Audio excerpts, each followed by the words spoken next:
I always thought Sarah and I had something unbreakable. 20 years of marriage, 2 kids off at college, a quiet house in the suburbs. It wasn't perfect, but it was ours.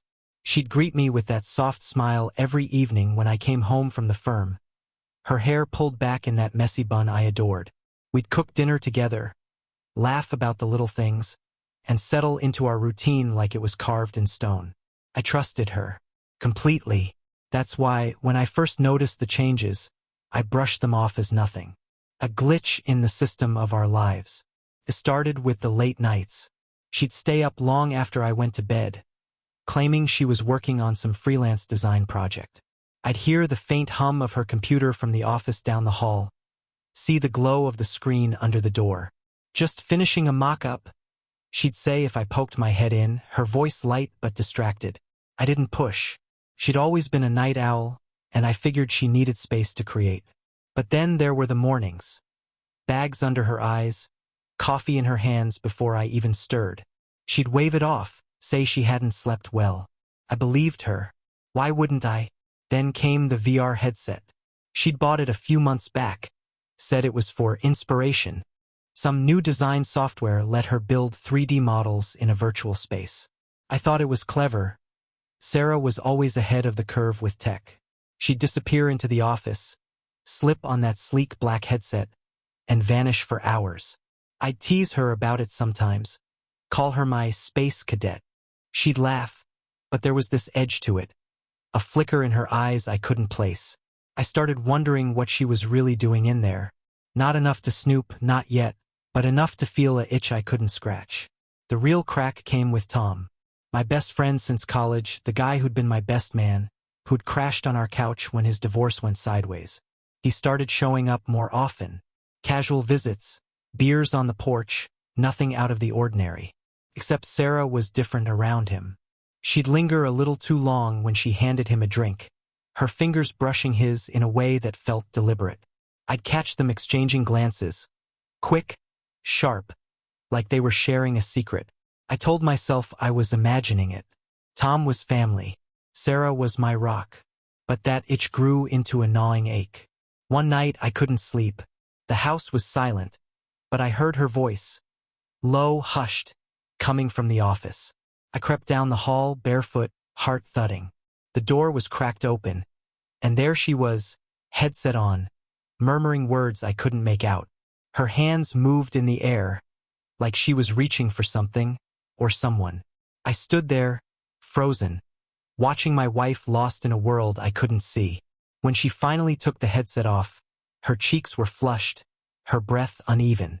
She didn't notice me at first, but when she did, she jolted, stammering about a client call.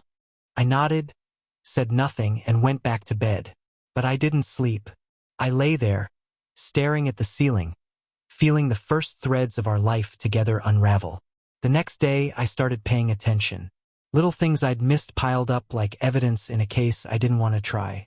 Her phone buzzing at odd hours. Messages she'd delete before I could glimpse them. The way she'd tense when I mentioned Tom, then overcompensate with a laugh. The VR headset always tucked away like a guilty secret. I wasn't sure what I was looking for, but I knew something was wrong. I loved her too much to accuse her outright. Yet, so I watched. I waited. And deep down, I started to plan, even if I didn't admit it to myself. Whatever she was hiding, I'd find it. And when I did, I'd decide what came next. The days after that night stretched into a quiet torture. I went through the motions, work, home, dinner with Sarah, but my mind was a storm.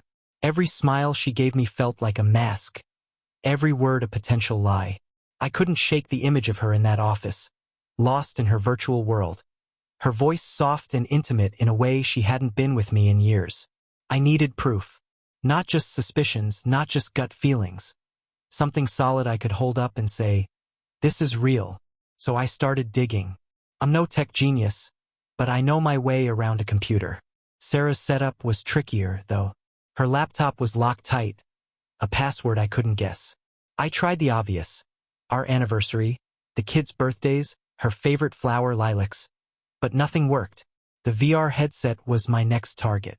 She left it charging in the office one afternoon while she ran errands. I slipped in, heart pounding like I was breaking into my own house, and powered it on. The interface was a maze of menus, glowing icons floating in a void. I fumbled with the controllers, clicking through options until I found a log, recent sessions, timestamps, even cached data. Most of it was gibberish, encrypted strings of code, but one name stood out, _Hawkins. Tom Hawkins. My stomach dropped. I didn't want it to be true, but there it was, staring at me in cold blue light.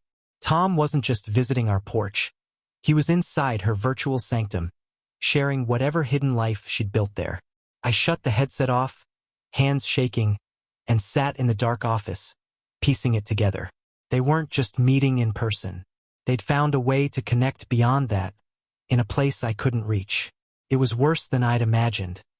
Not just a betrayal of trust, but something deeper, more deliberate. A whole world they'd crafted without me. I didn't confront her. Not yet. Rage was there, simmering, but I swallowed it down. If I was going to do this, I'd do it right. I needed to know everything.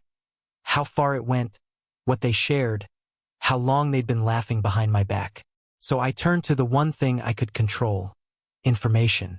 I called up an old client from the firm, a guy who'd done cybersecurity work. Hypothetical question, I said, keeping it casual.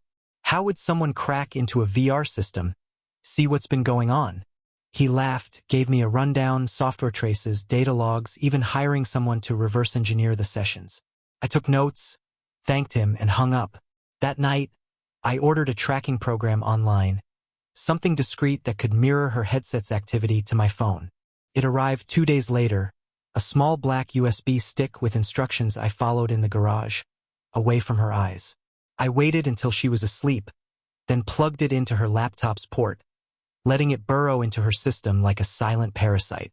By morning, my phone buzzed with the first scraps: fragments of audio, distorted visuals, coordinates in a digital space.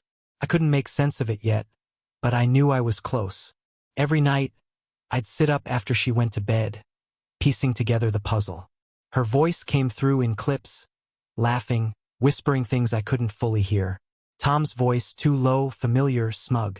They were building something together, a private haven where I didn't exist. The more I uncovered, the colder I got. Not angry, calculated. I started mapping their patterns. She'd log in around midnight, stay for hours. Tom's visits lined up with her design deadlines. I even caught him once, leaving our house late, claiming he'd dropped by to borrow a tool. I smiled, nodded, let him think I was clueless. Inside, I was forging a blade. This wasn't just about her choosing him. It was about them rewriting our life, erasing me from it. I'd loved her with everything I had, and she'd turned it into a game. Fine. Play too. But my rules would be different. They'd built their little world to hide in. I'd tear it down, brick by brick, and make sure they felt every collapse. By the time I had enough to act, I barely recognized myself. The man who'd trusted Sarah, who'd laughed with Tom over beers, was gone. In his place was someone harder, sharper, fueled by a quiet fury I hadn't known I could feel. The tracking software had given me a window into their virtual escape, blurry glimpses of a lush, glowing landscape, a private island floating in a digital sea. I heard her voice, clear now, calling him babe, laughing about our little paradise. Tom's replies were just as warm, just as intimate. They'd created a space where they could be together, free of me, free of consequences. It wasn't just an affair. It was a betrayal so elaborate it felt like a slap to my soul. I spent weeks learning their world. The software pulled more data, coordinates, textures, even snippets of their avatars. Sarah's was a tall, ethereal figure with flowing hair. Tom's was broader, rugged, a fantasy version of himself. They'd meet in a villa on that island, surrounded by waterfalls and starlight, a place I couldn't touch, but I could see it. And seeing it made me realize how much I'd been blind to. They weren't just sneaking around, they were living a second life, one where I was the outsider, the fool left behind. That's when the revenge took shape. I wouldn't just confront them. I'd destroy what they'd built, and I'd do it in a way they'd never forget. First, I needed access. The cybersecurity guy had mentioned a black market contact, someone who could crack VR systems, no questions asked. I met him in a diner an hour out of town, a wiry kid with a laptop and a smirk. I slid him an envelope of cash and a list of what I wanted. Full control of Sarah's VR sessions, the ability to alter their world, and a way to record everything. He didn't blink, just nodded and said, "Give me a week." While I waited, I kept up the act at home, smiling at Sarah, asking about her day, even suggesting we invite Tom over. She bought it, relaxed around me, oblivious to the noose tightening. The kid delivered. Late one night, my phone lit up with a link and a code. I plugged the headset into my laptop, ran the program, and there it was, their island, vivid and real. I stepped inside as a ghost, invisible to them, and watched. Sarah's avatar lounged on a couch, Tom's beside her, their voices overlapping in lazy contentment. "He doesn't suspect a thing," she said, giggling. "Thinks I'm just working late." Tom chuckled, his hand resting on her virtual shoulder. "Good. Let him keep dreaming." I stood there, a silent specter, feeling the weight of their words. They didn't just betray me, they mocked me. That's when I started breaking things. Subtle at first. A flickering sky, a tremor in the ground. They'd pause, confused, then shrug it off. I'd spent hours with the kids' tools, learning to twist their paradise. I turned their waterfalls to sludge, their stars to ash. One night, I replaced the villa's walls with mirrors, reflecting their avatars back at them. Distorted, grotesque. Sarah's panicked voice cut through. "What's happening?" Tom tried to fix it, fumbling with settings, but I'd locked them out. I wanted them to feel trapped, to taste the unease I'd lived with. But that wasn't enough. I recorded it all. Every glitch, every flinch, every whispered fear. I synced it to their real-world devices, let it leak into their lives. Sarah's laptop froze mid-session one morning, blaring their own voices back at her. Tom's phone buzzed with clips of their island collapsing. I watched her face pale at the kitchen table, watched him stammer excuses when he came by. They knew something was wrong, but not who. Not yet. I savored that, their confusion, their growing dread. I'd spent years building a life with her, and she'd spent months building one without me. Now I'd make sure they both paid, not with shouts or tears, but with a reckoning so cold it'd haunt them long after I was done. The cracks in their perfect little world were widening, and I was the one holding the hammer. Sarah started unraveling first. She'd sit at breakfast, staring at her coffee, her hands trembling just enough for me to notice. She'd mutter about glitches in her design software, her voice tight with something she wouldn't name. I'd nod, sip my own coffee, and ask innocent questions. "How's the project going? Need any help?" She'd force a smile, say it was fine, but her eyes darted like a trapped animal's. Tom was jumpier too. He stopped coming by as often, made excuses about work. I'd catch him glancing at his phone, frowning at messages I knew were echoes of their ruined paradise. I'd taken my ghosting in their VR world to a new level. The kids' program let me manipulate everything, weather, objects, even their avatars if I wanted. I didn't go that far yet. I liked the slow burn. One night, I turned their island's air thick with fog, so dense they couldn't see each other. Sarah's voice came through my headset feed, sharp and frantic. "Tom, where are you?" He'd fumble, call back, but I'd layered in whispers, distorted versions of their own words, looping around them. "He doesn't suspect a thing," the fog hissed. "Let him keep dreaming." They logged out fast that time, but I had it all recorded, another piece of their panic to use later. At home, I kept the pressure subtle but constant. I'd leave the VR headset out on the counter when she wasn't looking, watch her freeze when she saw it. I'd ask about Tom in passing. "Heard from him lately? How's he holding up?" Her answers got shorter, her laugh more brittle. She didn't know I knew, but she felt the weight. I could see it in the way she'd linger by the office door, hesitant to go in, like it was a trap waiting to spring. And it was. Every time she slipped that headset on, I was there, a shadow she couldn't shake. I started planting seeds outside their digital haven, too. I used an old burner phone to text Tom anonymous messages, clips of their VR audio, snippets like, "Our little paradise." He'd reply at first, demanding who it was, but I'd let the silence answer. His car stopped showing up in our driveway after that. Sarah noticed, asked me once if I'd talked to him. "Not lately," I said, casual as ever. "Guess he's busy." She nodded, but her jaw tightened. They were pulling apart, and I hadn't even shown my face yet. That was the beauty of it. Their own guilt was doing half the work. The real twist came when I hacked their villa's core. The kid had shown me how to rewrite the code, turn their sanctuary into a cage.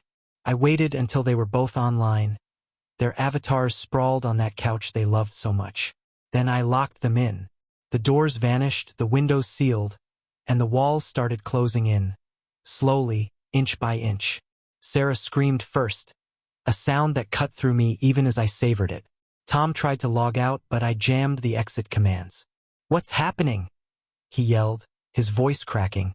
I let them thrash for 10 minutes, clawing at nothing, before I released them. The recording of that, her sobs, his curses, was gold.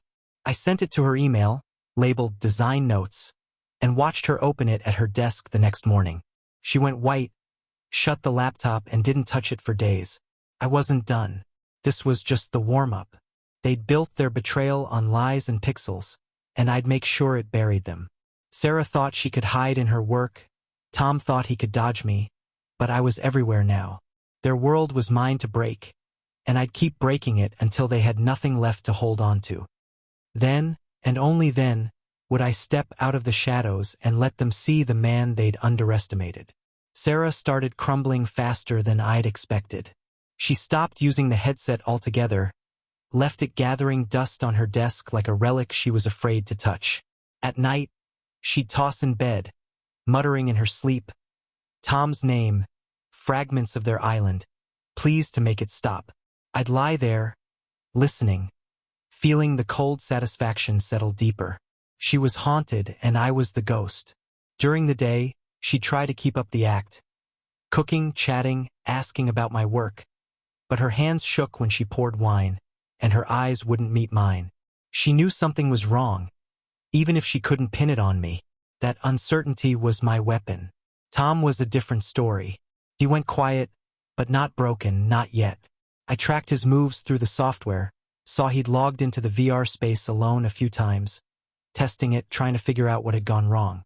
He was stubborn, always had been. I remembered him in college, refusing to back down from a fight, even when he was outmatched. I admired that once. Now, it just made me want to hit harder. So I did. I rewrote their island again, turned it into a nightmare. The villa became a rotting ruin, the sea a churning black mess. I added echoes, her voice, his, twisted into accusations. "You did this," they whispered. "You ruined us." When he logged in, I watched him stumble through it, his avatar faltering as the ground split beneath him. He didn't stay long. I upped the stakes in the real world, too. I'd gathered enough recordings to make a montage, hours of their secret moments, their laughter, their plans. I edited it down to a tight, brutal 5 minutes, every word a knife. Then I sent it to his work email, unmarked, from a dummy account. He'd see it at the office, surrounded by colleagues, nowhere to hide. I didn't hear his reaction, but I didn't need to. The next day, Sarah got a call from him. Short, tense, her side of it all. "What do you mean?" And, "How did this happen?" She hung up pale, told me it was a client issue. I smiled, said nothing, and let her stew. At home, I started leaving clues. A printout of their villa's coordinates on the kitchen counter, folded like junk mail. A USB drive labeled Island Backup in her desk drawer. She'd find them, freeze, then shove them out of sight. I'd catch her staring at me sometimes, searching for a sign I knew. I gave her none. Let her wonder. Let her drown in it. One night, she broke down, sobbing in the bathroom with the door locked. I stood outside, listening, feeling the first real pang of something. Guilt, maybe, or sorrow. Past. She'd chosen this. She'd chosen him. I was just the consequence. The kid's tools gave me one last trick. I could hijack her headset's visuals, overlay them into her real life. I tested it late one night, synced it to her phone's camera. She was in the living room, scrolling through emails, when the screen flickered. Suddenly, she was staring at their island, or what was left of it. Crumbling walls, a sky bleeding red, Tom's avatar trapped in the wreckage. She dropped the phone, gasped, and I shut it off remotely. "You okay?" I called from the kitchen, casual as ever. "Yeah," she croaked. "Just tired." She didn't touch her phone again that night. I had them both reeling now, but I wasn't satisfied. Destroying their world wasn't enough. I wanted them to feel the betrayal I'd felt, the isolation, the slow bleed of trust. So I planned the endgame. I'd expose them not just to each other, but to everyone. Their friends, their families, our kids. I'd strip away the masks they wore and leave them naked in the ruins. Sarah thought she could rebuild. Tom thought he could run. But I'd make sure they had nowhere left to go. The man they'd mocked wasn't just awake now. He was relentless. And he was coming for everything they dared to take. The house felt like a battlefield now. Every room charged with the tension Sarah couldn't name and I wouldn't reveal. She'd stopped pretending everything was fine. Her smiles were gone, replaced by a hollow stare.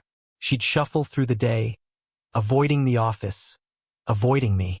I'd catch her standing in the hallway, arms crossed, like she was bracing for a storm she couldn't see. I didn't let up. The headset stayed out, a silent taunt. The recordings kept coming, emails, texts, little bursts of their past flung back at them like shrapnel. Tom had gone dark, no calls, no visits, but I knew he wasn't safe. I'd made sure of that. I escalated the VR sabotage. Their island was a wasteland now. Trees charred, water stagnant, the villa a pile of rubble. I added a new layer, projections of me. Not my real face, but a shadow figure, tall and faceless, lurking at the edges. They'd log in, rarely now, but desperate to salvage something, and there I'd be, watching. Sarah's avatar would freeze, her voice trembling. "Who's that?" Tom would try to play it off, but I'd move the figure closer, silent, unyielding. Once, I let it speak. My voice warped into a low growl. "You thought I wouldn't find out."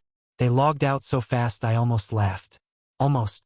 The real blow came when I looped in our social circle. I'd collected enough audio, video, screenshots of their digital trysts to build a narrative. I didn't need to exaggerate. The truth was damning enough. I created a private group chat, added our mutual friends, our kids, even Tom's ex-wife. Then I dropped the file. "Thought you should know what's been happening." It opened with Sarah's voice, soft and giddy, calling Tom babe, followed by clips of their island. Their avatars tangled in ways I couldn't unsee. I watched the messages flood in shock, anger, pity. Sarah's phone lit up beside her on the couch. She stared at it, hands shaking, then looked at me. "What's this?" she whispered. I shrugged. "Guess it's out now." She didn't deny it, didn't fight. She just sat there, tears streaming, as the life we'd built burned down around her. Our daughter called first, voice breaking. "Mom, how could you?" Sarah couldn't answer, just handed me the phone and walked away. I played the devastated husband, quiet, wounded, letting others fill the silence. Tom got it worse. His ex-wife texted me later, thanking me for the proof. She'd use it to reopen their settlement. Friends cut him off, calls unanswered. He was alone now, just like I'd been. I didn't stop there. I took their island offline for good, wiped the servers with the kids' help. Every trace of their haven gone. Sarah found out when she finally dared to log in. Her headset blank, a single message flashing. "This world no longer exists." She ripped it off, sobbing, and I stood in the doorway, watching. "Something wrong?" I asked, voice flat. She didn't answer, just buried her face in her hands. I'd stripped her of her escape, her lover, her reputation. She had nothing left but the wreckage I'd made. The final touch was personal. I packed a bag, hers, not mine, and left it by the door. "You should go," I said that night, calm as ever. Stay with Tom, maybe. See if he's still got room for you. She begged then, words tumbling out. Sorry, please, I didn't mean it. I listened, let her exhaust herself, then pointed to the bag. You chose this. Now live with it. She left at dawn, head down, no fight left. I heard later she tried calling Tom, but he wouldn't pick up. He was running from his own ruin, too broken to save her. I sat in the empty house, the silence heavy but clean. They'd built their betrayal in secret, thought they'd outsmarted me. I'd torn it apart, piece by piece, and left them with less than nothing. Revenge wasn't loud or messy. It was precise, relentless, and mine. I poured a drink, looked out at the quiet street, and let the weight of it settle. It was over, and I'd won. The house was mine again, but it didn't feel like a victory, not yet. Sarah was gone, her car peeling out of the driveway at first light, tires crunching gravel like a final goodbye. I stood at the window, coffee in hand, watching the street settle back into its suburban hush. The silence was deafening, heavier than I'd expected. I'd spent months dismantling her world, stripping away everything she'd clung to, and now that it was done, there was a void where the rage used to be. I didn't miss her. Not the Sarah I'd uncovered, but I missed the life I'd thought we had. That was the real casualty, buried under the rubble of her lies. I walked through the rooms, taking stock. Her office was a ghost town. Headset abandoned, papers scattered, a half-finished mug of tea gone cold. I swept it all into a box, taped it shut, and left it by the curb. The neighbors would whisper, wonder where she'd gone, but I didn't owe them answers. My phone buzzed with texts, friends checking in, our son asking if I was okay. I replied with short, vague reassurances. I'll be fine. I typed and meant it. I'd carved out the rot. Now I'd rebuild. But first I had one loose end to tie up, Tom. He'd gone quiet, but not invisible. I kept tabs through the software, saw he tried to log into their dead island a few times, only to hit the blank wall I'd left behind. I pictured him sitting there, staring at that final message. This world no longer exists, and wondered if he felt the same hollow ache I did. Probably not. Tom was always good at dodging the fallout, letting others carry the weight. Not this time. I'd made sure his life was as shattered as hers, but I wasn't done with him yet. He'd been my friend, my brother, and he'd turned that into a blade. I wanted him to feel it twist. I drove to his place that afternoon, a rundown apartment across town he'd moved into after the divorce. His car was there, curtains drawn, no sign of life. I didn't knock. Instead, I left a package on his doorstep, a USB drive with every recording I'd sent to the group chat, plus a note, for old time's sake. Let him relive it. Let it sink in that I'd been the one pulling the strings. I didn't need to see his face. The act was enough. As I drove away, I imagined him opening it, the slow dawn of realization. He'd know it was me. He'd know there was no coming back. Back home, I started cleaning house, literally and figuratively. I scrubbed the kitchen, tossed her leftover clothes, repainted the bedroom a stark white. Every stroke of the brush was a reset, a way to erase her presence. The kids called again, voices thick with questions. I told them the truth, or most of it. She'd been with Tom, I'd found out she'd left. They didn't need the details of my revenge. That was mine to carry. Our daughter cried, said she hated her. Our son just went quiet, then asked if I needed anything. Time, I said. They'd heal like I would. We'd figure it out. By nightfall, I sat on the porch with a beer, the air cool and sharp. The neighborhood lights flickered on, one by one, a rhythm I'd always found comforting. Now it felt like a new start. Sarah was out there, somewhere, probably crashing with a friend or begging Tom to take her in. I didn't care. She'd made her choice and I'd made mine. Tom, too. He'd slink away, lick his wounds, but he'd never outrun what I'd done. The revenge was complete, but the quiet after the storm was its own beast. I'd won, sure, but at what cost? I took a long sip, let the question hang, and decided I'd answer it tomorrow. The days blurred into a strange new normal. Work kept me busy. Clients, cases, the steady hum of the firm, but my mind wandered. I'd catch myself staring out the office window, replaying the months of planning, the moment I'd flipped the switch on their world. It wasn't regret exactly, just a weight I couldn't shake. I'd torn them apart, left them scrambling in the ashes, and it felt right.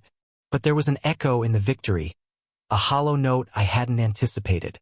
I'd spent so long fighting shadows, I'd forgotten what the light felt like. Sarah reached out once, a week after she left. A text, short and shaky. "Can we talk?" I stared at it, thumb hovering over the screen, then deleted it. She didn't get to claw her way back, not after what she'd done. I'd seen her avatar wrapped around Tom's, heard her laugh at my expense. That wasn't a mistake. It was a choice, carved into their little digital Eden. Talking wouldn't change it, wouldn't undo the months I'd spent sleeping next to a stranger. I blocked her number, moved on. She'd figure out how to live with the mess she'd made. Tom was another story. Word got around he'd quit his job, some vague excuse about personal reasons, and moved out of that dingy apartment. A mutual friend mentioned it over lunch, voice low like he was sharing a scandal. "He's a wreck," he said. "Won't say why, but everyone knows." I nodded, kept my face neutral. Inside, I felt a spark of satisfaction. The USB drive had done its job, a slow poison seeping into his life. I wondered if he'd listened to it all, if he'd heard his own smug voice bounce back at him. Good. Let him choke on it. The kids came home that weekend, a surprise visit. They hugged me tight, eyes searching mine for cracks. We cooked dinner, steaks, potatoes, the kind of meal Sarah used to make, and talked about anything but her. Our daughter asked about the house, if I'd sell it. "Not yet," I said. "Still feels like mine." Our son nodded, said he'd help repaint if I wanted. They were trying to stitch us back together, and I let them. It was the first time in weeks I'd felt warmth, real and untainted. She hadn't taken that from me. Not yet. I kept tabs on her, though, couldn't help it. A friend's wife spotted her at a coffee shop, alone, looking like she hadn't slept in days. Another said she'd heard Sarah was couch surfing, no job, no plan. Tom wouldn't take her calls, they said. He'd cut her loose, left her to drown. I didn't feel sorry for her. She'd built her escape with him, and when it collapsed, he'd bolted. That was the man she'd chosen over me, cowardly to the end. I pictured her sitting there, coffee cold, friends peeling away one by one. She'd wanted freedom. Now she had it, raw and empty. Nights were the hardest. I'd sit in the living room, TV on low, and feel the space she'd left. Not her, exactly, but the rhythm of us, her footsteps, her voice, the way she'd hum while folding laundry. I'd burned that life down, and I didn't regret it, but the quiet was a mirror. It showed me a man who'd won by losing everything first. I'd start over, sure, new paint, new routines, maybe even someone new down the line. But for now, I let the silence settle, let it remind me why I'd fought. They'd underestimated me, thought I'd bend. I hadn't. I'd broken them instead. And if there was a cost to that, I'd pay it standing tall. Time started to smooth the edges, but not the memory. A month after Sarah left, the house felt less like a crime scene and more like a blank slate. I'd finished repainting, rearranged the furniture, even hung new curtains. Small acts of reclaiming what was mine. Work picked up, too. A big case landed on my desk, and I threw myself into it. The firm noticed. Partners clapped me on the back, said I was sharper than ever. Maybe I was. Revenge had honed me, stripped away the soft parts. I didn't mind. Kept me moving. Word trickled in about Sarah and Tom, scraps of gossip from the wreckage I'd left. She'd landed a temp job, some low-end design gig, but friends said she was a shell. Quiet, withdrawn, jumping at shadows. Someone saw her at a bar once, alone, nursing a drink until closing. I didn't feel triumph hearing it, just a dull confirmation. She'd gambled everything and lost. Tom was worse off. He'd moved 2 towns over, renting a trailer, working odd jobs. His ex-wife had taken him to court with the recordings, bled him dry. He dropped off everyone's radar, a ghost of the man I'd once known. I'd done that, Me. I didn't gloat, though. Not outwardly. Inside, there was a quiet pride. Not in their pain, but in my precision. I'd taken their betrayal, turned it into a weapon, and struck without mercy. They'd thought I was the weak link, the oblivious husband they could mock. I'd proved them wrong, and the proof was in their unraveling. Friends stopped asking about it after a while, sensing I'd closed that chapter. The kids visited again, stayed longer this time. We laughed, played cards, built something new. They didn't mention her, and I didn't either. She was a shadow now, fading with every day I moved forward. One night, I found an old photo. Us at the beach years back, smiling like nothing could touch us. I stared at it, tracing the lines of her face, the woman I'd loved before she'd carved out that secret world with him. I didn't feel anger anymore, just a faint ache. I'd destroyed her for what she'd done, and I'd do it again if I had to. But there was a piece of me that mourned the lie I'd lived. I tossed the photo in a drawer, shut it tight. That life was gone. This one was mine to shape. I started going out more, dinners with colleagues, a beer with an old buddy from law school. People noticed the change, said I seemed lighter. Maybe I was. The weight of her betrayal had fueled me, but letting it go felt like shedding armor I didn't need anymore. I wasn't the man she'd left behind. I was something stronger, forged in the fire of her choices. Tom, too. He'd been a brother once, and I'd buried him without hesitation. They'd forced my hand, and I'd played it better than they ever could have dreamed. Late one evening, I sat on the porch again, the air crisp with fall. The neighborhood was quiet, lights winking out as people settled in. My phone buzzed, a number I didn't know. I answered, heard her voice, small and broken. "Mark, please, I just need—" I hung up before she finished. She didn't get to ask for anything, not after what she'd taken. I blocked the number, leaned back, and let the night wrap around me. She was out there, grasping at straws, but I was here, whole and unyielding. Tom was a memory, a cautionary tale. I dismantled their world, rebuilt mine, and stood taller for it. The revenge was done, the cost paid. Now I'd live on my terms, in my peace, with no shadows left to fight. The seasons shifted, and so did I. Fall bled into winter, the air turning sharp, the trees bare against a gray sky. The house was fully mine now. No trace of Sarah lingered in the corners, no echo of her voice in the walls. I'd stripped it down to its bones and built it back up, a fortress of my own making. Work was steady, the kids were finding their footing, and I'd settled into a rhythm that felt solid, unshakable. The revenge had been a storm, fierce and consuming, but it had passed. I was on the other side, standing firm, or so I thought. Then came the letter. It arrived on a Tuesday, tucked in with the usual bills and flyers, no return address. My name was scrawled in her handwriting. Sarah's, unmistakable even after all this time. I stood in the kitchen, staring at it, the envelope heavy in my hand. Part of me wanted to burn it unopened, let it join the ashes of everything else she'd touched. But curiosity won out. I slid it open, unfolded the single page. Her words were shaky, ink smudged in spots like she'd hesitated. "Mark, I know you don't want to hear from me. I don't deserve it. But I need you to know I'm sorry, not just for what I did, but for what it cost you. I'm not asking for forgiveness. I just needed to say it. No plea, no excuses, just that." I read it twice, then set it down, my chest tight. I didn't reply. What was there to say? Sorry didn't rebuild trust, didn't erase the nights I'd lain awake while she whispered to Tom in their virtual hideaway. It didn't undo the humiliation, the way they'd laughed at my blindness. I'd torn their world apart for that, and I'd do it again. But the letter stuck with me, a splinter I couldn't pull. I tucked it in a drawer out of sight and tried to forget.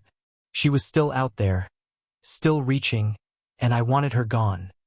Not just from my life, but from my head. Tom surfaced around the same time, though not by choice. A colleague mentioned him in passing, said he'd seen him at a gas station, looking rough, unshaven, driving a beat-up truck. "Like he's hit rock bottom," he added, shaking his head.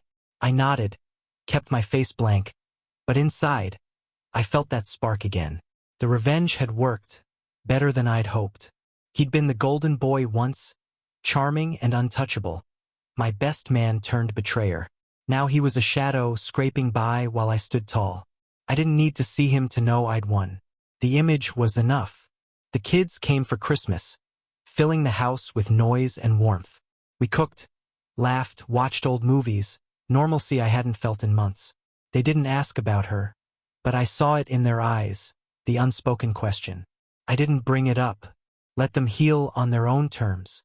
Late that night, after they'd gone to bed, I sat by the tree, lights flickering, and thought about that letter. Sorry. It rattled me more than I'd admit.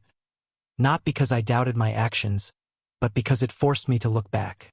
I crushed her, crushed him, and moved on. Why did her words still echo? I decided to check just once. I dug out the old software, fired it up on my laptop. Their island was still dead, a blank void, but I traced her digital footprint. Public profiles, stray posts. She'd vanished online, no trace since the fallout. Tom, too, just a ghost in the ether. I shut it down, satisfied. They were gone, truly gone, and I was here, alive and whole. The letter was a last gasp, not a lifeline. I tore it up, tossed it in the trash, and let the silence reclaim me. Winter stretched ahead, cold and clear, and I'd face it alone, but stronger for it. January brought a chill that seeped into everything, but I didn't mind. The cold sharpened me, kept me focused. Work was a refuge now. Long hours, complex cases, the kind of challenges that demanded every ounce of my attention. Colleagues started calling me the machine. Half joking, half odd. I didn't argue. The man I'd been, soft-edged, trusting, had burned away in the fire of Sarah's betrayal. What was left was leaner, harder, a version of me I hadn't known I could become. I liked it. It fit. Rumors about Sarah trickled in, unasked for but unavoidable. A friend's wife saw her at a grocery store, thin and pale, pushing a cart with barely anything in it. She didn't even look up, she said, voice laced with pity. I shrugged, changed the subject. Pity wasn't my currency, not for her. She'd woven her fate with Tom, thread by thread, and I'd unraveled it just as carefully. If she was struggling, that was her burden, not mine. Still, the image lingered, her alone, diminished, a far cry from the woman who'd laughed in my face through a headset. Tom's fall was louder, messier. Word came through an old college buddy. He'd been picked up for a bar fight, drunk and swinging at some guy who'd called him out. Lost it completely, the buddy said. Kept yelling about being set up. I raised an eyebrow, sipped my coffee, and let him ramble. Set up. Maybe he meant me, maybe not. Didn't matter. He dug his own grave the moment he stepped into that VR world with her. I just handed him the shovel. The charges didn't stick, but the story spread. Another nail in his coffin, courtesy of the life I'd dismantled. I started seeing someone. Not serious, just dinners. A lawyer from another firm named Claire. She was sharp, funny, didn't pry. We'd talk cases, books, anything but the past. It was easy, a flicker of something new. I didn't tell the kids yet. They didn't need to know. But it felt good, sitting across from her, feeling the stir of possibility. Sarah had taken a lot, but not everything. I still had this choice, control, a future I could shape. Claire didn't replace what I'd lost, but she reminded me I wasn't done living. The past clawed back one night, unexpected. I was clearing out the garage, sorting old boxes when I found it. A photo album, buried under tools and dust. Sarah and me, early days, grinning at the camera like the world was ours. Wedding shots, vacations, the kids as babies. I flipped through it, page by page, feeling the weight of what we'd been. Not the lie, but the truth before it, the years I'd believed in us. I closed it, set it aside. Not to keep, not to burn, just to let it be. That life was gone, and I didn't need to mourn it anymore. By February, I was steady, work, Claire, the kids calling every week. The house was a home again, mine in every sense. Sarah and Tom were footnotes, fading with each step I took forward. I didn't check on them anymore, didn't need to. They'd lost, I'd won, and the scoreboard was closed. But late at night, When the wind howled outside, I'd think about that letter, her sorry, her smudged ink. It didn't change anything, but it lingered, a quiet ghost I couldn't quite banish. I'd built a new life on the ruins of the old, and it was good, strong, mine. Yet that echo stayed, a whisper in the dark, reminding me of the man I'd been before the storm. Spring crept in slow, tentative, like it wasn't sure it belonged. The air softened, the trees budded, and I felt the shift in me too. The house was alive again. Not with her, but with something new. Claire came over more, her laugh filling the rooms, her presence a steady hum I hadn't realized I'd missed. We'd cook together, her chopping vegetables while I handled the stove, a rhythm that felt natural, unforced. She didn't ask about Sarah, didn't need to. She saw the man I was now, not the one I'd been, and that was enough. The kids noticed. Our daughter teased me over the phone. "Dad's got a girlfriend?" Her voice light but curious. Our son just asked if I was happy.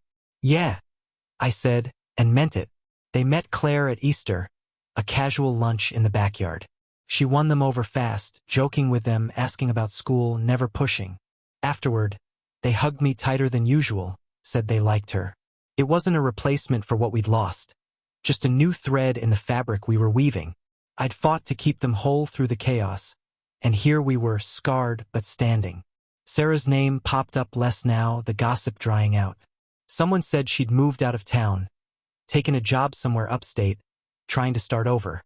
I didn't care enough to verify it. She was a memory, a lesson I'd learned and buried. Tom, though, he crashed back in, loud and ragged.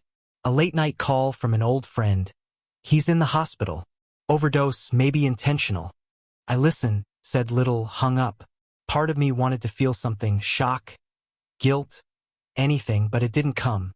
He'd been my brother once, then my enemy, and I'd crushed him without blinking. If he'd pushed himself to that edge, it was his hand on the bottle, not mine. I drove past his old apartment the next day, not sure why. The building was quiet, windows dark, a for rent sign out front. I didn't stop, just kept going. Whatever he'd become, it wasn't my burden. I'd taken my revenge, calculated and cold, and walked away. If he couldn't, that was on him. Still, the news rattled me. Not for him, but for what it meant. The storm I'd unleashed had ripples, deeper than I'd planned.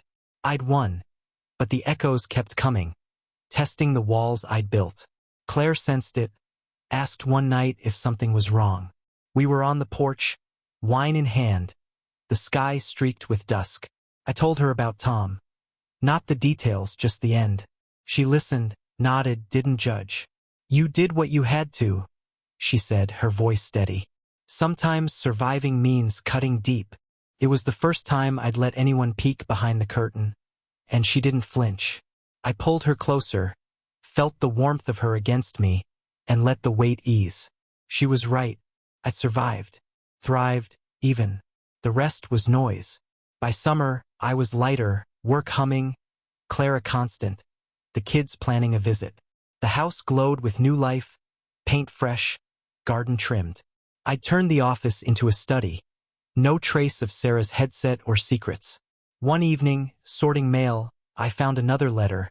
Same handwriting, no address. I opened it, braced. "Mark," it read. "I heard about Tom. I don't blame you. I blame us. I'm trying to be better. I hope you are too." I stared at it, then tossed it in the trash. She didn't get to absolve herself, didn't get to weave back in. I was better without her, without him, on my own terms. The past was a shadow, shrinking with every step.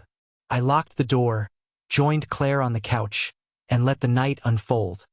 Quiet, mine and free. Summer settled in, thick and warm, the kind of heat that made everything slow down. The house hummed with life now. Claire's books on the shelves, the kids' voices echoing when they visited. My own routines carved deep into the days. I'd won, not just against Sarah and Tom, but against the chaos they'd unleashed. The revenge had been a wildfire, burning through their lives, and I'd walked out of the ashes whole, stronger. But the echoes lingered, faint but persistent, like footsteps in a room I'd left behind. I didn't chase them anymore. I let them fade.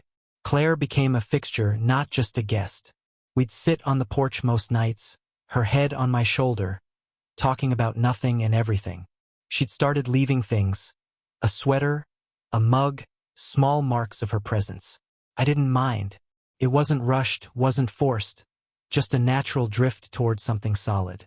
The kids saw it too, grinned when they caught us holding hands. "You're happy, Dad?" our daughter said one afternoon, her tone half surprised, half relieved. I nodded.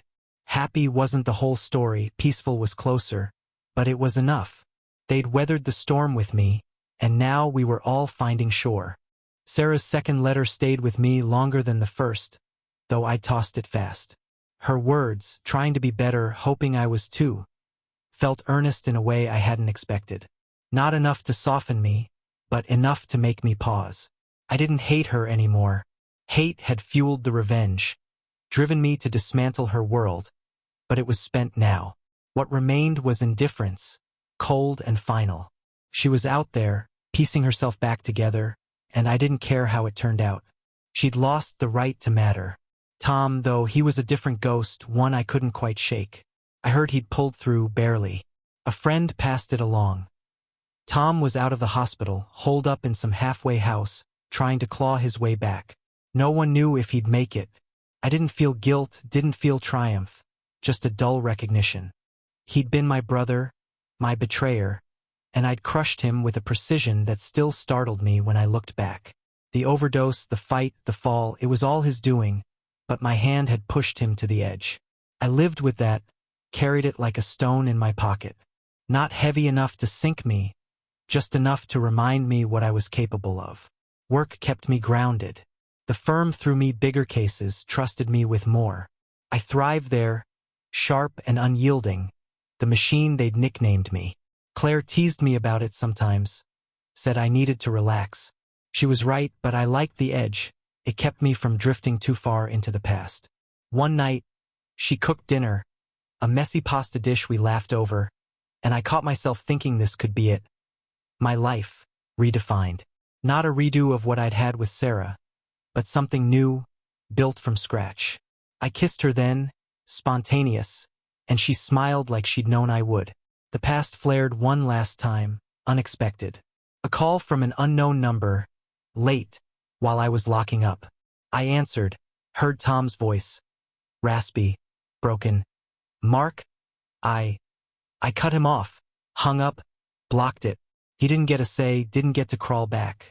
Whatever he wanted, forgiveness, closure, a fight. It wasn't mine to give. I'd ended us the moment I'd turned their island to ash. He could rot in his regrets. I was done carrying them. I went to bed, Claire's warmth beside me, and slept deep, dreamless. The storm was over. The horizon was mine. Fall rolled in again. A year since it all started. The leaves turned gold, the air crisp, and I felt the cycle close. The house stood as a testament. New walls, new memories. A life I'd forged from the wreckage. Claire moved in officially, her things blending with mine, our routines syncing like they'd always been meant to. She brought a lightness I hadn't known I needed, a balance to the steel I'd wrapped myself in. We'd walk the neighborhood sometimes, her hand in mine, and I'd marvel at how far I'd come. The man who'd watched his wife vanish into a headset was gone. This Mark was whole, unbowed. The kids were thriving, our daughter in her senior year, our son starting a job. They'd call, visit, fill the house with their chaos. Claire fit with them, too. She'd tease them about their music, help with their projects, win them over in ways Sarah never had. I saw her in them sometimes, in a gesture or a laugh, but it didn't sting anymore. She'd shaped them, then lost them, and I'd held on. They asked about her once, cautious, "You ever hear from Mom?" I shook my head. "She's out there, doing her thing. I'm doing mine." They nodded, let it drop. We'd built something stronger without her. Tom's name came up less, a fading ripple. I heard he'd left the halfway house, drifted somewhere north, maybe working construction. No one knew for sure, and I didn't dig. He was a shadow now, a cautionary tale I'd written the ending for. I'd taken his smug confidence, his place in my life, and ground it to dust. If he was rebuilding, good for him, he'd do it without me. The revenge had been surgical, final, and I didn't need to see the scars to know they were there. He'd carry them forever, just like she would. Claire asked about it once, late after a glass of wine. "Do you ever think about them?" she said, her tone gentle, not pressing. I looked at her, the woman who'd stepped into my rebuilt world, and thought it over. "Sometimes," I admitted, "not to miss them, just to remember why I fought." She nodded, squeezed my hand. "You're tougher than most," she said, and I smiled. Tougher, maybe, but not unbreakable. I'd cracked wide open once, let the rage pour out, and sealed it back with something colder, steadier. She saw that, accepted it, and it made me want her more. I found a final piece of Sarah by accident, her old sketchbook, tucked in a box I'd missed. Pages of designs, dreams, a life before the betrayal. I flipped through it, saw her talent, her spark, and felt nothing. That woman was gone, replaced by the one who'd chosen Tom, who'd mocked me in their digital cocoon. I shredded it, slow and deliberate, and tossed it out. No nostalgia, no regrets, just closure. She didn't own any part of me anymore, not even the memories. By winter, I was settled. Claire beside me, the kids on their paths, the house a warm anchor. I'd turned the study into a shared space, her desk next to mine, a partnership I hadn't planned but welcomed. One night, snow falling outside, she looked at me across the room and said, "This is good, isn't it?" I nodded. Better than good. It was. I'd lost a life, burned it down, and built this one taller, truer. The past was a whisper, drowned by the present. I'd won not just the revenge but the aftermath. And I wasn't letting go. Winter locked in, blanketing the world in white, and I stood at the edge of something permanent. The house glowed against the cold. Claire's touch in the decorations, my hand in the repairs, a blend of us that felt right. A year ago, I'd been a man unmoored, watching my wife slip into a secret world with my best friend, plotting a revenge I hadn't known I could wield. Now I was here, rooted, alive, with a future I'd shaped from the ruins. The storm had passed, and I'd come out the other side not just surviving, but thriving. Claire proposed on New Year's Eve, quiet and unexpected. We were in the living room, fire crackling, her curled against me. She didn't have a ring, just her words. "I want this us for keeps. You in?" I stared at her, this woman who'd seen me at my rawest and stayed, and felt the answer rise without hesitation. "Yeah," I said, pulling her close. "I'm in." We laughed, planned nothing fancy, just a courthouse date, the kids as witnesses. It wasn't about erasing the past. It was about claiming the now. She was my partner, not my savior, and that made it real. The kids took it well, better than I'd hoped. Our daughter squealed over the phone, demanded photos. Our son just said, "Good for you, Dad," his voice warm. They'd come around to Claire, seen her as family, and I knew Sarah's shadow didn't reach them anymore. She'd faded from their lives like she had from mine. A distant figure, irrelevant. I didn't wonder about her much, didn't need to. She was out there, maybe better, maybe not. It didn't change my days. Tom, too, he was a name I rarely heard, a life I'd severed and left behind.